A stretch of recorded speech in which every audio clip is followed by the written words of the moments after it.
बिस्मिल्लाहिर रहमानिर रहीम। इय्याका नअबुदु व इय्याका नस्तईन। रब्बि इश्रह ली सदरी व यस्सिर ली अमरी वहलुल उक़दतम मिन लिसानी यफ़क़हू क़ौली। आज हम अपनी गुफ्तगू मजमूई तौर पर दुनिया की सूरत हाल के हवाले से करेंगे, पाकिस्तान के मसाइल के हवाले से करेंगे और एक बहुत बड़े वाक़े के हवाले से जिसने पाकिस्तान में तारीख तब्दील करने की कोशिश की, लेकिन तारीख उनकी वजह से तो तब्दील नहीं हुई, लेकिन उनकी मुखालिफ सिमत में जरूर तब्दील हुई। ये था 9 मई का वाक़या। 9 मई के वाक़े में जो कुछ हुआ, इसमें अगर हम देखें कि उसकी बहुत सी वजूहात हैं, बहुत सारी चीजें नजर आ रही हैं और उन पर बहस नहीं कर सकते हम लोग, लेकिन कुछ चीजें ऐसी होती हैं जिन पर गुफ्तगू करके हम अपने मसाइल को जान सकते हैं कि उनकी हकीकत क्या है। 9 मई का वाक़या हुआ, जो कुछ हुआ 9 मई को, और जिन्ना हाउस, जो सो कॉल्ड जिन्ना हाउस है, जो कभी कायदे आज़म को मिला भी नहीं, कोर कमांडर हाउस था, वहां तक लोग गए, उसे जलाया गया। वहां तक कैसे पहुंचे, चेक पोस्टें कैसे क्रॉस कर ली, वहां पर मौजूद सियासी क़यादत के बार बार ऐलान करने के बावजूद लोग अंदर चले गए। उन्होंने अंदर जाकर तोड़फोड़ भी की, आग भी लगाई, जो कुछ हुआ। फिर अगले दिन उन्होंने पेशावर में एक बहुत बड़ा हल्ला बोला और पाकिस्तान का जो है सबसे पुराना रेडियो स्टेशन, जिसे हम कह सकते हैं, क्योंकि रेडियो पाकिस्तान पेशावर जो है वो पाकिस्तान का सबसे पुराना, इस खित्ते में पाकिस्तान का सबसे पुराना रेडियो स्टेशन है, जो 1935-36 में बना था। पेशावर में ही सबसे पहले बना था, बाद में हम लाहौर में हमारा दूसरा स्टेशन कायम हुआ था। तो ये पेशावर का स्टेशन, और जिसके बारे में ये कहा जाता है इसका जो ट्रांसमीटर है वो मार्कोनी ने, क्योंकि उनकी कंपनी ने ही इजाद किया था और वही उसके पेटेंट भी थे, मालिक भी थे और वो बनाते भी थे ट्रांसमीटर। तो उसका जो पहला ट्रांसमीटर था वो मार्कोनी खुद लेकर यहाँ आया और उसने यहाँ इंस्टॉल किया, उसके बाद चलाया गया। तो ये एक बहुत बड़ी तारीख है रेडियो पाकिस्तान पेशावर की, जिसमें कि पेशावर स्टेशन को भी जलाया गया 10 मई को। लेकिन ये 9 मई को शुरू होने वाला वाकया, जिसके बाद पाकिस्तान तहरीक इंसाफ के खिलाफ एक क्रैकडाउन हुआ, लोगों की जमानतें ना कबूल की गई। अगर किसी की जमानत होती थी तो जमानत के फौरन बाद उसे गिरफ्तार कर लिया जाता था। बेइंतहा जब्र हुआ, हर तरह से ताकत इस्तेमाल की गई।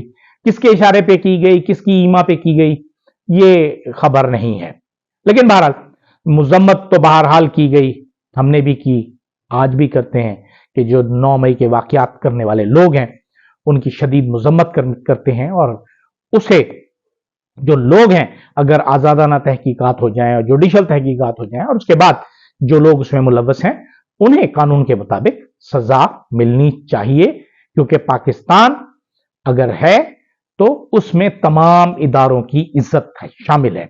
और जाहिर है कुछ लोग, कुछ इदारे ऐसे हैं जो मुहाफिज हैं, हमारी सरहदों के मुहाफिज हैं, वो उसमें अगर उन पर हमला होगा तो यकीनन ये एक इंतहाई गलत काम होगा और जो उसके शामिल अफराद हैं, जो उसके मुलव्विस अफराद हैं, उन्हें सजा मिलनी चाहिए। लेकिन इस तमाम अमल के बाद जो कुछ किया गया पाकिस्तान तहरीक इंसाफ के साथ, खुसूसन इमरान खान के साथ और पार्टी के साथ जो कुछ हुआ, वो हम सब जानते हैं। लेकिन एक बात जो लोग समझ नहीं सके और समझना भी शायद नहीं चाहते, कि आपको लोगों की नब्ज पर आपका हाथ होना चाहिए, जो आपका हाथ नहीं था। आपका हाथ शायद चंद सियासतदानों की नब्ज पर था, और सियासतदानों ने जो कुछ किया पहले भी करते रहे, बाद में भी करते रहे।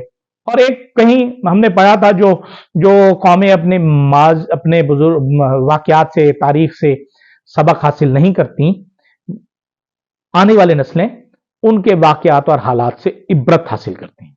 हमने शायद अपने माजी से और माजी के तजर्बात से सबक हासिल नहीं किया और हम बढ़ते चले जा रहे हैं, आगे बढ़ते चले जा रहे हैं। पाकिस्तान तहरीक इंसाफ से उन्होंने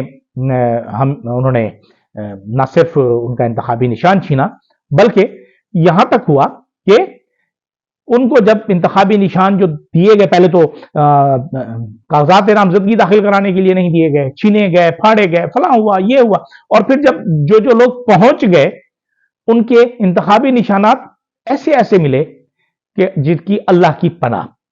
अब दो लोग तो मैं जानता हूं, यानी जिन्हें जूते दिए गए इंतखाबी निशान, यानी शर्मिंदगी की इंतहा होनी चाहिए, यानी शर्मिंदा करने के लिए कि आप किसी के पास जाएं, एक कौमी असम्बली के मेंबर की हैसियत से, एक रहीम यार खान में और एक जैन कुरैशी साहब का था, इन्हें जूता दिया गया, बूट दिए गए, लेकिन वो बूट देने वाले ये भूल गए कि कहीं ये जूता अगर हमें पड़ गया, इलेक्शन कमीशन को पड़ गया, तो वो कैसा पड़ेगा।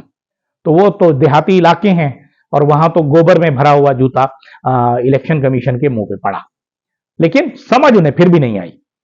आज भी वो उस पर लगे हुए हैं कि किसी भी तरीके से ये काम जारी और सारी रहे। अब उनके जो मखसूस नशिस्तें हैं उनका मसला खड़ा कर दिया गया, और जैसे मैंने कहा था कि सियासी लुटेरे जिन्होंने पहले लूट का माल अपने लिए हासिल किया है, सियासी दलाल आ गए हैं मैदान में कि उन्हें ना दिया जाए और हमें दिया जाए इलेक्शन में कोटा।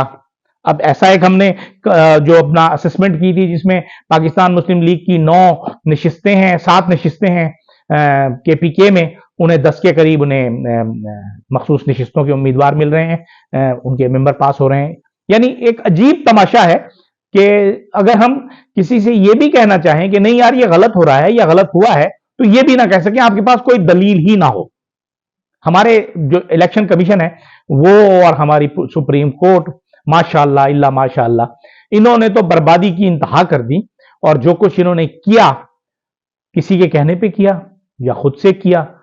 अगर मियां मोहम्मद नवाज शरीफ पाकिस्तान मुस्लिम लीग नून को उन्होंने बचाने के लिए किया तो ये इसमें नाकाम हो गए, और इतने बुरे नाकाम हुए कि अब ना तो इन्हें मुंह छुपाने की जगह मिल रही है, और ना ही मियां मोहम्मद नवाज शरीफ साहब को।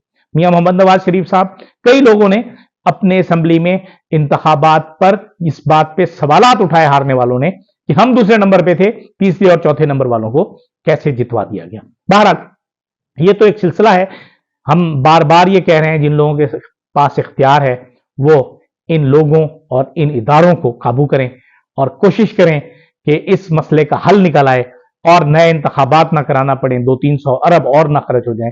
और इसका हल एक ही है कि एक उसूल बना लिया जाए, फॉर्म 45 में जो शख्स जीता है उसे ही जीता हुआ करार दे देना चाहिए, ताकि मुस्तकबिल में एक बात हो जाए और हम इस मुसीबत से निकल आए।